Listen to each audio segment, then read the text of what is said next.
الله سبحانه وتعالى فرمایي افحسبتم انما خلقناكم عبثا وانکم الینا لا ترجعون. وایي ستاسو دا ګمان دی چې الله تاسو هسې بې فایدې پیدا کړي په دې دنیا کې، صرف خورا وڅښه او ورځې شپې تېروه او حساب کتاب مه منه.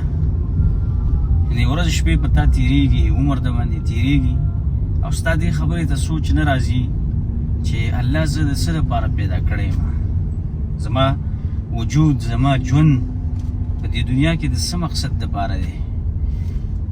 دا ډېره اهمه خبره ده چې یو سړی دا وپېژني چې زه ولې پیدا شوی یم، زه د څه لپاره پیدا شوی یم، او بیا د هغې دپاره کار وکړي، هغې دپاره کار وکړي او د ژوند ضرورت او د ژوند مقصد وپېژني.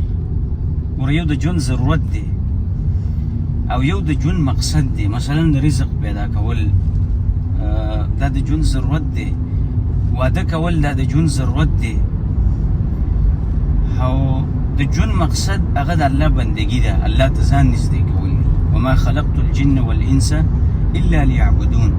موږ الله د عبادت او د خپل توحید دپاره پیدا کړي چې موږ د الله بندگی وکړو، د توحید سره سره د الله بندگی کول دا زموږ ستاسو د ژوند مقصد دی. نو د ژوند مقصد او ضرورت پیژندل پکار دی او د دواړو په منځ کې فرق. دا د هوښیار سړي کار دی او دا د یو رښتینی مؤمن کار دی چې هغه د ژوند ضرورت په دې مقصد نه رامخکې کوي. زموږ اکثره خلک ولې خطا دي، هغوی د ژوند ضرورت یې په دې مقصد رامخکې کړی. نو الله سبحانه وتعالی دلته زورونه ورکوي چې ګوره د دنیا کې د پیدا کېدل ستاسو، د ژوند تاسو ستاسو دا هسې بې فایدې نه دی، دا د یو څه مقصد دپاره دی. وانکم الینا لا ترجعون، او الله ته به تاسو نه واپس کېږئ.